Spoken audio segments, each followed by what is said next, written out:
इस कार्यक्रम के पुण्यार्जक हैं Bhamashah Shriman Saubhagyamal ji Kataria, Shri Rajendra ji Kataria, Shrimati Neelam Devi, Rohan, Amita, Raunak, Manas Kataria, Ahmedabad. Insurance brokers private limited, Kataria insurance brokers private limited. बीमा से संबंधित सभी प्रकार की सेवाओं के लिए संपर्क करें। Toll free number 1800-270-9080, 7069103000। Mail ID support@policyleader.co.in, enquiry@kataria.co.in, online@policyleader.co.in। घने घटाटोप छाए हुए तमस को चीर करके ऐसे महाग्रंथ ही प्रकाश पुंज हमें दे सकते हैं। अनंत काल से भटकती हुई इस आत्मा को सतपथ प्रदर्शक का कार्य ऐसे महाग्रंथ ही कर सकते हैं। कैसे? कुछ प्रश्न हैं। ड्राइवर बहुत अनुभवी था, ध्यान से सुनिएगा। ड्राइवर बहुत अनुभवी था, गाड़ी भी ब्रांडेड थी, ऐसी वैसी गाड़ी नहीं थी, गाड़ी बिल्कुल ब्रांडेड थी, रास्ता भी बिल्कुल अच्छा था, गाड़ी के पुर्जे एकदम बिल्कुल सही थे, न्यू ब्रांड थे। फिर भी प्रश्न ये है कि गाड़ी मंजिल तक वह नहीं ले जा पाया। क्यों? प्रश्न है। गाड़ी मंजिल तक नहीं ले जा पाया क्योंकि उसमें डला जो पेट्रोल था वो मिलावटी था। पेट्रोल सही नहीं था, इसलिए गाड़ी मंजिल तक पहुंच नहीं पाई। बीज बहुत अच्छा था, अच्छी किस्म का था, खाद भी बहुत अच्छी थी, धरती भी बिल्कुल उर्वरा थी, उर्वरा भूमि थी, माली बिल्कुल कुशल था, समय पर प्रकाश भी मिला, फिर भी अंकुर नहीं उगा। फिर भी अंकुर नहीं उगा। क्यों? क्योंकि जल नहीं था। अस्पताल बहुत अच्छा था, नामी था, दवाइयाँ बहुत अच्छी कंपनी की थी, ऐसी वैसी नहीं थी, बहुत अच्छी कंपनी की थी, नर्स बहुत काबिल थी, डॉक्टर सारे के सारे एक से एक कुशल थे, मरीज भी बिल्कुल आज्ञाकारी था। ये सब कुछ होने के बावजूद भी उस मरीज का रोग बिल्कुल ठीक नहीं हुआ। कारण बता सकते हैं?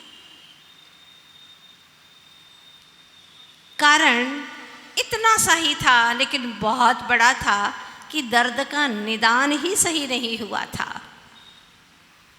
जहां उसने दर्द का निदान करवाया था वो सही नहीं था। जब निदान सही नहीं है तो अच्छा हॉस्पिटल क्या करेगा, अच्छा डॉक्टर भी क्या करेगा? जब निदान सही नहीं है, रोग ठीक नहीं हो पाएगा। और कुछ आप लोगों की बात करना चाहती हूँ। थाली में गर्मा गर्म समोसे हैं, कचौरी है, रबड़ी है, काजू कतली है, और आपके यहाँ के पेठे हैं, रसगुल्ले हैं, जलेबी है, सब था जो आपको अच्छा लगता है। सारे नमकीन मीठे सब कुछ थे, पर एक भी चीज़ खाने की हिम्मत नहीं हो रही थी, हिम्मत ही नहीं हो रही थी। सारी चीज़ें हैं, खुशबू आ रही है, नाक तक, नासा लंबी लंबी चौड़ी हो रही है उसको खुशबू लेने के लिए, जीभ से भी लाल टपक रही है खाने के लिए, लेकिन बेचारा खा नहीं पा रहा था। क्यों? पेट ही खराब था। पेट इतना खराब था, खाएगा तो मरेगा, ये बात पक्की है। आचार्य भगवान कहते हैं ठीक उसी तरह से थोड़ा अपनी आत्मा की ओर दृष्टिपात कर कि शास्त्रों का पाठी भी था, जाप करता था, रोज पाठ करता था, चिंतन भी सब करता था, फिर भी वह मोक्ष का पथिक नहीं बन पाया। क्यों? क्योंकि कुशल निर्देशक, पथ प्रदर्शक सद्गुरु नहीं थे। एक कमी, बहुत बड़ी कमी है जो अखरती है। लगता है कि इसके बिना सब कुछ शेष है, यही विशेष है। एक विशेष होने पर सब कुछ शेष जो हैं वह भी कार्यकारी हो जाते हैं। चाहे कितने ही जीरो इकट्ठे कर लो, 0 लिख दो, क्या कीमत है उन जीरो की? कोई कीमत है क्या? कुछ नहीं। किंतु सबसे आगे 1 का अंक लगा दो, 1 का अंक, बस क्या होगा? हर जीरो की वैल्यू हो जाएगी। फिर तो इकाई, दाई, सैकड़ा, 1000, 10,000, लाख, 10 लाख गिनते जाओ, जब तक 1 नहीं आता है उसकी इतनी कीमत हो जाती है। 1 की कीमत है। यही आचार्य भगवान यहाँ पर समय सार ग्रंथ राज में बता रहे हैं। 1 को जाना तो सबको जाना, 1 को नहीं जाना तो किसी को नहीं जाना। फिर बार बार कहते हैं, पर को तो जाना निज को ना जाना, कैसा ज्ञान धारी तूने आपा ना पहचाना रे, कैसा ज्ञान धारी तूने आपा ना पहचाना। अपना तो पहचाना लेकिन आपा नहीं पहचाना। अपना क्या है, पराया क्या है, सब पता है, सब मालूम है। इसका नाम भेद विज्ञान नहीं है। माता जी, हमें इतना अच्छा ज्ञान है अपने परायों का। आप रोज बोलते हैं समय सार में स्वपर का भेद ज्ञान करो, हमें बहुत अच्छे से भेद ज्ञान है। मैंने पूछा कैसा भेद ज्ञान है? ये तुम्हारा घर है, ये मेरा घर है, हम अच्छे से जानते हैं। ये तुम्हारे रिश्तेदार हैं, हमारे थोड़ी ना है। तुम करो इनका, इनकी सेवा चाकरी तुम करो, हम काहे को करेंगे? ये हमारे नहीं है। एक घर में रह कर के भी हम सब समझते देवरानी के हैं, ये हमारे हैं, ये हमारे पियर वाले हैं, हाँ ये तुम्हारे परिवार के हैं। हम इतना अच्छा भेद ज्ञान जानते हैं, क्या साधु जानते होंगे। उनको तो सब सिर्फ आत्मा और पुद्गल, जीव और जीव, इन्हीं का भेद ज्ञान है। हमको तो इतना दूर दूर का भेद ज्ञान है, हर वस्तु में भेद ज्ञान है। बारिश जब आ जाती है अचानक, कपड़े सूखे रहते हैं, सबके सूख रहे हैं, पर क्या मजाल कि हम भेद ज्ञान से चूक जाएं। हाँ, क्या मजाल कि हम भेद ज्ञान से चूक जाएं। बिल्कुल नहीं चूकते। अगर कदाचित किसी का कपड़ा हाथ में जल्दी जल्दी में हाथ में आ भी गया, फेंक देते ऐसे ही नीचे। अपना थोड़ी है, पराया है। भले कीचड़ से लथपथ हो जाए, गीला हो जाए, ऐसा हम भेद ज्ञान रखते हैं। ओहो, अभी तो तुम्हें व्यवहार में भी भेद ज्ञान नहीं आ रहा है। व्यवहारिकता से मतलब व्यवहारिकता में ऐसा भेद ज्ञान नहीं है। ये भेदभाव है, भेद ज्ञान नहीं है, भेदभाव है। छोटा बच्चा भी जानता है कि हमारा घर है, तुम्हारा, ये हमारी वस्तुएं, तुम्हारी वस्तुएं हैं, ये मेरी मम्मी है। अरे भाई भाई लड़ झगड़ते हैं। बड़ा कहता है मेरी मम्मी है, छोटा कहता है तेरी नहीं, मेरी मम्मी है, मेरे पापा है। ये सब भेदभाव है, ये भेद ज्ञान नहीं है। जब ज्ञान जागृत होता है तो हर जगह वह ज्ञान विवेक के साथ में जो स्व है, निज आत्मा है, उसको जानता है और बाकी सबको पर पदार्थ मान लेता है। यही सुख का उपाय है और कोई दूसरा सुख का उपाय नहीं है। स्वपर तत्व का ज्ञान ही सच्चे सुख का उपाय है। अब इस ज्ञान को कैसे हम प्रकट करें? ये भेद ज्ञान कैसे हो? क्या कहीं से लाना पड़ेगा उस भेद ज्ञान को? कहाँ से लाए? कोई बाजार में नहीं मिलता, कोई मॉल पर नहीं मिलता, अनमोल है यहाँ। क्या अनमोल है यहाँ? ये किसी मॉल पर नहीं मिलता। कहाँ ढूंढने जाओगे? किसी शॉप पर कोई दुकानदार नहीं दे सकता। आंखें बंद करो, बाहर की दुनिया से विराम लो, उपयोग को शांत करो, उपयोग को सूक्ष्म करो, आत्मरुचि को प्रकट करो। फिर अमृतचंद्र महाराज कहते हैं, रुचि अनुसारी वीर्य। जहाँ तेरी रुचि होती है चेतन, वहीं तेरी आत्मा की शक्तियाँ फ्लो होती हैं, प्रवाहित होती है। जहाँ तेरी रुचि होती है, इंटरेस्ट होता है। आपका इंटरेस्ट था कि चलो गुरु की पूजन करने जाएं, शुभ कामना वाले आ गए शुभ कामना करते हुए, और गुरुदेव के बड़े ठाट पाठ से बड़ी पूजन की। बहुत आनंद आया, कितना अच्छा लगा। विधिवत अनुशासित हो करके कितने कर्मों की निर्जरा हुई। ऐसे समय पर आचार्य भगवान लिखते हैं, अगर आयु बंध भी हो जाए तो इस व्यक्ति को, इस जीव को कभी भी दुर्गति में नहीं जाना पड़ेगा। चैलेंज है यह, क्योंकि गुरु भक्ति में लीन है, वीतरागी संतों की भक्ति में लीन है, परंपरा से मुक्ति का कारण है। देव, शास्त्र, गुरु, धर्म, इनकी आराधना परंपरा से मुक्ति का कारण है। तेरी आत्म विराधना का कारण नहीं है। संसार की जो भटकन है उसको समाप्त करने वाली है। बस ज्ञान का सही सदुपयोग करना है। सबके पास में ज्ञान है, चाहो तो इसे संसार के काम में लगा लो, किसी के षड्यंत्र के लिए लगा दो, किसी के तंत्र मंत्र के लिए लगा दो, किसी की ज़िंदगी बर्बाद करने के लिए लगा लो, या चाहो तो अपने आत्म उत्थान में लगा दो, अपने स्वरूप की अनुभूति में लगा दो, और गहराई में और गहराई में और गहराई में, जब तक कि आत्मा की अनुभूति ना हो। कैसे? ऐसे जैसे कि आत्मा की गहराई में कैसे पहुँचे। हमारे पास में जो ज्ञान है उसके पास में सब कुछ है। जैसे एक बच्चा स्कूल गया है और जब इंटरवेल हुआ, अब उस समय पर सारे बच्चे खेल रहे हैं, आपस में वार्तालाप कर रहे हैं। एक बच्चे ने कहा, बताओ मेरी मुट्ठी में क्या है? क्या है मेरी मुट्ठी में, बताओ क्या होगा? सब बच्चों ने कहा, क्या होगा? पैसे होंगे। बोले नहीं, पैसे नहीं है। तो बताओ क्या है? पेन होगी छोटी सी लिखने की स्लेट पर। बोले नहीं, वो भी नहीं है। कांच की अंटी होगी। बोले वो भी नहीं है।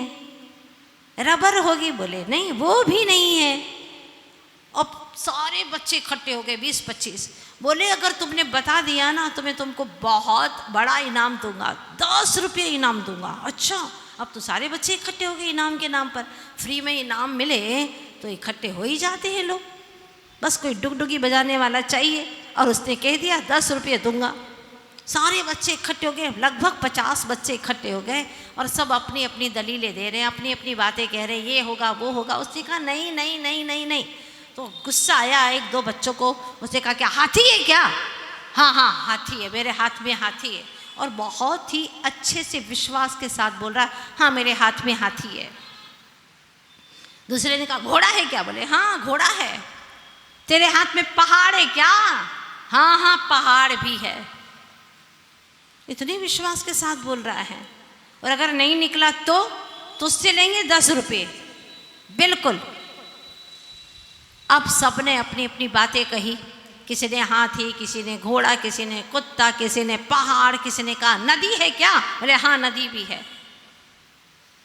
आप लोग तो असमंजस में पड़ गए, आखिर ऐसी क्या चीज है जो उसके हाथ में है?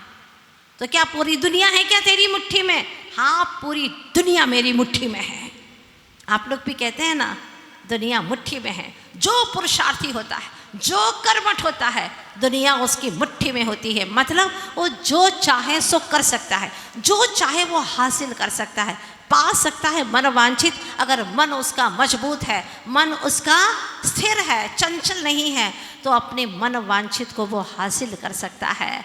अरे अपने आप को भगवान बना सकता है तो दुनिया की और वस्तुओं के क्या भी साथ भगवान बना सकता है, भगवत्ता हासिल कर सकता है। अब सारे बच्चों ने कहा खोल मुट्ठी, कट्ठी बिछी हुई है, खोल मुट्ठी, देखना चाहते दुनिया है ना तेरे हाथ में? बोले हाँ है दुनिया। ठीक है, सब ने खोला, मुट्ठी खुल गई। क्या निकला? क्या निकला उसमें से? एक स्याही की टिकिया, एक स्याही की टिकिया। तुमने कहा हाथी है, देखो हाथी है इसके अंदर। उसने उस स्याही से हाथी बना दिया। बोलो देखा ये हाथी है। घोड़ा बना दिया, गधा बना दिया, श्वान बना दिया, वर्ण का नक्शा बना दिया, नदी बहती हुई बता दी उसने, पहाड़ बना दिए। बच्चों ने कहा वाह बड़ा चतुर है, क्या दिमाग है इसका, उसके पास में सब कुछ है। हम तो सोच रहे थे कि ऐसे ही हंसी मजाक कर रहा है, लेकिन सच ये है कि उसके पास में सब कुछ है। जिसके पास में सम्यक ज्ञान है उसके पास में सब कुछ है। दुनिया की सारी ताकत है उसके पास में। और जिसके पास में सम्यक ज्ञान नहीं है, उसके पास में दुनिया की भी वैभव हो, संपत्ति हो, वो सब विपत्ति का कारण है, उसके लिए आनंद का कारण नहीं बन सकती। आचार्य देव कहते हैं, तुम्हारी अज्ञानता से ही तुम दुखी हो रहे हो आज तक। जो सच है उसको मान लो। एक झूठ को सही करने के लिए तुम 100 झूठ बोलते हैं ना। एक गलत काम किया है, इसके लिए 100 झूठ बोलना पड़ता है। कितना दिमाग खपाना पड़ता है, आत्मा बोझिल हो जाता है, दिमाग भारी हो जाता है। बेस्ट ये है कि आप एक सच बोल दो, तुम चैन से जी पाओगे। इतने सारे झूठ बोलने के लिए कितना दिमाग खपाना पड़ता है, कितने विकल्प करने पड़ते हैं, हैं? बेहतर ये है कुछ मत करो, सच बोलो, सच की राह चलो। और जब तक तुम असत्य पथ पर चलोगे तब तक तुम्हारी जिंदगी में सुख चैन नहीं मिल सकता। तो एक स्याही की टिकिया, कमाल की टिकिया, एक ज्ञान की टिकिया, कमाल की टिकिया। आज तक जितने भी सिद्ध हुए हैं वो भेद ज्ञान के बल से ही हुए हैं। अमृत चंद्र स्वामी ने टीका में ये श्लोक लिखा है, भेद विज्ञानतः सिद्धा सिद्धा ये किल केचनः यस्यैवा भावतो बद्धा बद्धा ये किल केचनः। आज तक जितने भी सिद्ध हुए हैं वह सब भेद ज्ञान के बल से ही सिद्ध हुए हैं। और जितने कर्मों से बंधे हैं वो भी अपने ज्ञान से ही बंधे हैं। पर ज्ञान के आगे अ लगा दो, क्या हो जाएगा? अज्ञान। आचार्य जी कई बार बोलते थे, उन्होंने लिखी हैं पंक्तियां बड़ी सुंदर।